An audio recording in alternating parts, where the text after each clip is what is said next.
Morning voice എന്ന അനുഗ്രഹീത പ്രോഗ്രാമിലേക്ക് ഏവർക്കും സ്വാഗതം. ദൈവനാമമഹത്വത്തിനായി ഒരു ഗാനം നമുക്കിപ്പോൾ ശ്രവിക്കാം. എന്നെ വിളിച്ചവൻ വിശ്വസ്തനാ, എന്നും മാറാത്ത വല്ലഭനാ. എന്നെ വിളിച്ചവൻ വിശ്വസ്തനാ, എന്നും മാറാത്ത വല്ലഭനാ.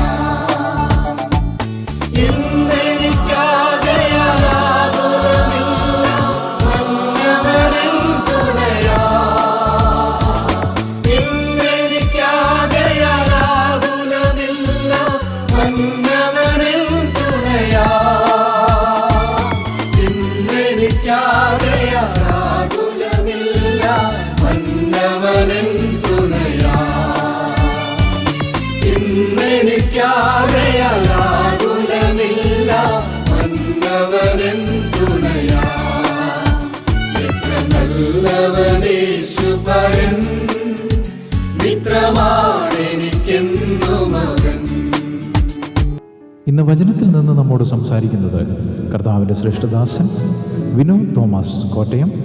പ്രാർത്ഥനയോടെ ധ്യാന ചിന്തകൾ നമുക്ക് ശ്രമിക്കാം. ദൈവനാമത്തിന് മഹത്വം. മോർണിംഗ് വോയിസിലൂടെ ദൈവനെ ശ്രവിക്കുന്ന എല്ലാ ബഹുമാന്യ സ്നേഹിതർക്കും കർത്താവായ യേശു ക്രിസ്തുവിന്റെ നാമത്തിൽ സ്നേഹവന്ദനം. 1 പത്രോസ് അതിൻ്റെ 4-ാം അധ്യായത്തിൻ്റെ 8-ാം വാക്യം വായിക്കുന്നത് ശ്രദ്ധിക്കുക. അവനെ നിങ്ങൾ കണ്ടിട്ടില്ലെങ്കിലും സ്നേഹിക്കുന്നു, ഇപ്പോൾ കാണാതെ വിശ്വസിച്ചുകൊണ്ട്. 2 കാര്യങ്ങൾ ഇവിടെ പത്രോസ് അപ്പോസ്തലൻ പറയുന്നു. ഒന്ന്, നിങ്ങൾ അവനെ കണ്ടിട്ടില്ലെങ്കിലും സ്നേഹിക്കുന്നു, ഇപ്പോൾ കാണാതെ വിശ്വസിച്ചുകൊണ്ട്. കഷ്ടതയിലൂടെ കടന്നു പോകുന്ന ദൈവജനത്തോട് പറയുകയാണ്, നിങ്ങൾ ഈ കടന്നു പോകുന്ന അവസ്ഥയിൽ നിങ്ങൾ എന്താണ് ചെയ്യുന്നത്? നിങ്ങളുടെ ജീവിതത്തിൽ എന്താണ് സംഭവിക്കുന്നത്? ഈ കഷ്ടതയിലേക്കല്ല നിങ്ങൾ നോക്കേണ്ടത്. കഷ്ടതയുടെ ബുദ്ധിമുട്ടുകളുടെയും പ്രയാസങ്ങളുടെയും പ്രതികൂലത്തിൻ്റെയും മധ്യത്തിൽ നിങ്ങൾ കർത്താവിനോടുള്ള നിങ്ങളുടെ ബന്ധം, ആ കർത്താവിനോടുള്ളതായ നിങ്ങളുടെ ആ ജീവിതത്തിൻ്റെ പ്രതികരണം, ഈ 2 കാര്യങ്ങളെക്കുറിച്ച് പത്രോസ് പറയുകയാണ്. അവനെ നിങ്ങൾ കണ്ടിട്ടില്ലെങ്കിലും സ്നേഹിക്കുന്നു. ഈ കഷ്ടതയും പ്രയാസങ്ങളും പ്രതിസന്ധികളും അവരുടെ ജീവിതത്തിൽ വന്നിട്ടും അവർ കർത്താവിനോടുള്ള കൂട്ടായ്മയിൽ നിലനിൽക്കുന്നു. അതിൻ്റെ കാരണം കർത്താവിനോടുള്ള സ്നേഹമാണ്. പൗലോസ് പറയുന്നു, ആപത്തിനോ വാളിനോ മരണത്തിനോ ജീവനോ ഇപ്പോഴുള്ളതിനോ വരുവാനുള്ളതിനോ വാഴ്ചകൾക്കോ അധികാരങ്ങൾക്കൊന്നും കർത്താവായ യേശുക്രിസ്തുവിലുള്ള ദൈവസ്നേഹത്തിൽ നിന്ന് നമ്മെ വേർപിരിക്കുവാൻ കഴിയുകയില്ല. ദൈവസ്നേഹത്തിൽ നിന്ന് വേർപിരിക്കുവാൻ കഴിയുന്നതല്ല ഈ കഷ്ടത എന്ന് പറയുന്നത്. കാരണം എന്താ? അത്ര വിലയേറിയ സ്നേഹമാണ് നമുക്ക് കർത്താവ് തന്നിരിക്കുന്നത്. കണ്ടിട്ടില്ലെങ്കിലും നിങ്ങൾ അവനെ സ്നേഹിക്കുന്നു. ഈ വിശ്വാസികൾ അനുഭവിക്കുന്ന കഷ്ടതകളിലൂടെ കർത്താവിനോടുള്ള സ്നേഹം വെളിപ്പെടുത്തുന്നു. കർത്താവ് നമ്മെ സ്നേഹിച്ചപ്പോൾ അവിടുന്ന് കഷ്ടം സഹിച്ചു. പൗലോസ് പറയുന്നുണ്ട്, ഇപ്പോൾ ഞാൻ ജഡത്തിൽ ജീവിക്കുന്നതോ എന്നെ സ്നേഹിച്ച് എനിക്ക് വേണ്ടി തന്നെത്താൻ ഏൽപ്പിച്ചു കൊടുത്ത ദൈവപുത്രങ്ങളുടെ വിശ്വാസത്താലത്രേ. അഥവാ പൗലോസിന്റെ വിശ്വാസത്താലുള്ള പ്രതികരണത്തിന്റെ അടിസ്ഥാനം പൗലോസിനെ സ്നേഹിച്ച് കർത്താവ് ജീവൻ വെച്ചു കൊടുത്തു എന്നുള്ളതാണ്. മാത്രമല്ല, എഫേസ്യ ലേഖനത്തിലേക്ക് വരുമ്പോൾ പറയുന്നു, ക്രിസ്തു സഭയെ സ്നേഹിച്ചു, അവളെ കറ ചുളുക്കം ഒന്നുമില്ലാതെ തന്നെത്താൻ തനിക്ക് വേണ്ടി തേജസ്സോടെ മുൻനിർത്തേണ്ടതിന് അവൻ അവൾക്ക് വേണ്ടി തന്നെത്താൻ ഏൽപ്പിച്ചു കൊടുത്തു.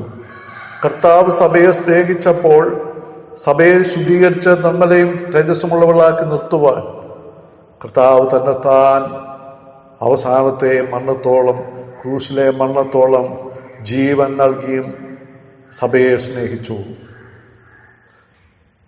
മാത്രമല്ല, പൗലോസ് എഫേസ്യ ലേഖനം 5-ാം അധ്യായം തുടങ്ങുമ്പോൾ തന്നെ പറയുന്നുണ്ട്, ക്രിസ്തു നമ്മെ സ്നേഹിച്ച് നമുക്ക് വേണ്ടി ദൈവത്തിന് സൗരഭ്യവാസനയായ വഴിപാടും യാഗവുമായി അർപ്പിച്ചതുപോലെ സ്നേഹത്തിൽ നടപ്പിൻ. അപ്പോൾ ആ സ്നേഹത്തിലുള്ളതായ നടപ്പ്, ക്രിസ്തു നമ്മെ സ്നേഹിച്ച് നമുക്ക് വേണ്ടി തന്നെ ദൈവത്തിന് സൗരഭ്യവാസന വഴിപാടും യാഗവുമായി അർപ്പിച്ച് നമുക്ക് ദൈവത്തോടുള്ള ബന്ധം, ദൈവത്തോടുള്ള കൂട്ടായ്മ, ദൈവവുമായിട്ടുള്ള ആ നഷ്ടപ്പെട്ടു പോയ ആ ദൈവസന്നിധിയിലേക്കുള്ള പ്രവേശനം, ഇതൊക്കെ സാധിപ്പിച്ചു. അങ്ങനെ ക്രിസ്തു നമ്മെ സ്നേഹിച്ചതുകൊണ്ടാണ് യോഹന്നാൻ പറയുന്നു, നാം ദൈവത്തെ സ്നേഹിച്ചതല്ല, ദൈവം നമ്മെ സ്നേഹിച്ച് തൻ്റെ പുത്രനെ യാഗമാക്കി അർപ്പിച്ചതുകൊണ്ട് നാം അവനെ സ്നേഹിക്കുന്നത്.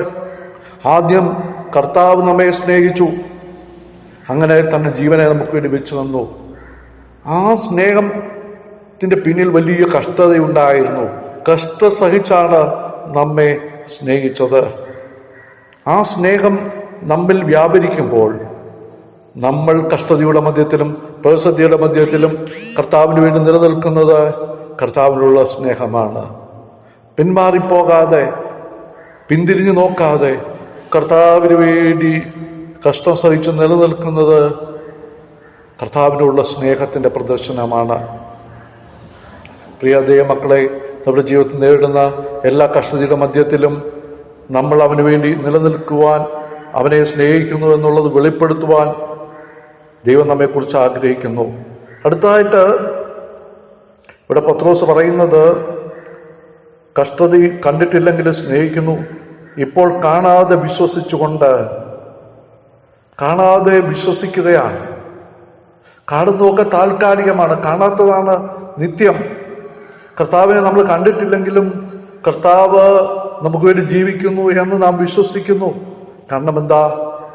ആ കർത്താവ് നമ്മുടെ ജീവിതത്തിൽ നമ്മെക്കുറിച്ച് ആഗ്രഹിക്കുന്നത് കാണാതെ വിശ്വസിക്കുന്നതാണ്.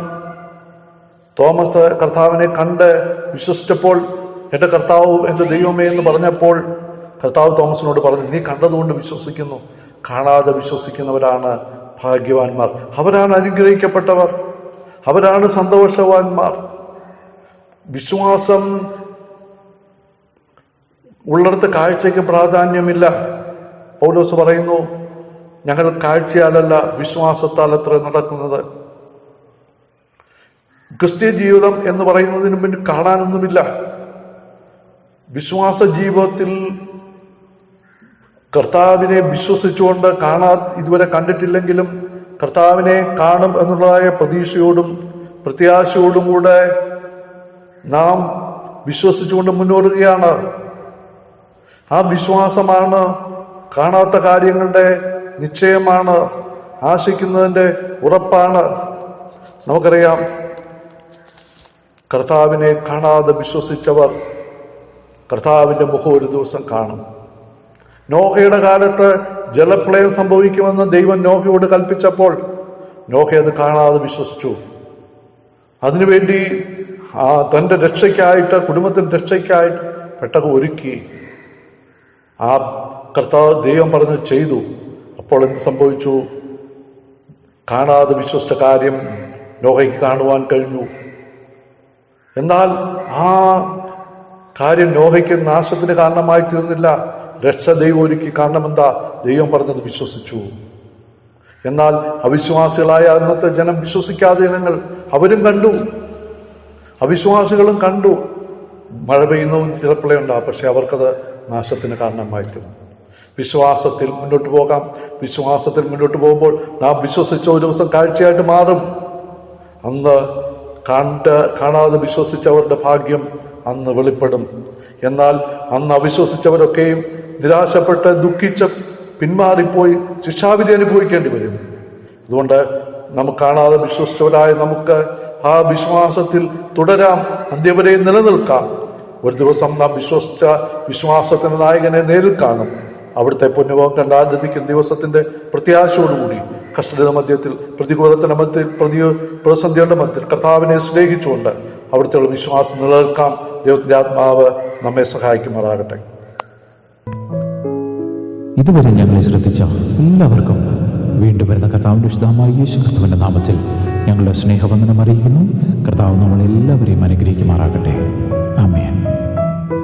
സുഖങ്ങളെ ത്യജിച്ചിടും ഞാൻ, സ്നേഹനാഥനെ അനുഗമിക്കും. ലോകസുഖങ്ങളെ ത്യജിച്ചിടും ഞാൻ, സ്നേഹനാഥനെ അനുഗമിക്കും. നിന്ദകൾ സഹിച്ചും ജീവനെ പകച്ചും പൊരുതുമെന്നായുസ്സല്ല. നിന്ദകൾ സഹിച്ചും ജീവനെ പകച്ചും പൊരുതുമെന്നായുസ്സല്ല. നിന്ദകൾ സഹിച്ചും ജീവനെ പകച്ചും പൊരുതുമെന്നായുസ്സല്ല. നിന്ദകൾ സഹിച്ചും ജീവനെ പകച്ചും പൊരുതുമെന്നായുസ്സല്ല. എത്ര നല്ലവനേശുപരൻ, മിത്രമാണെനിക്കെന്നും അവൻ. എത്ര നല്ലവനേശു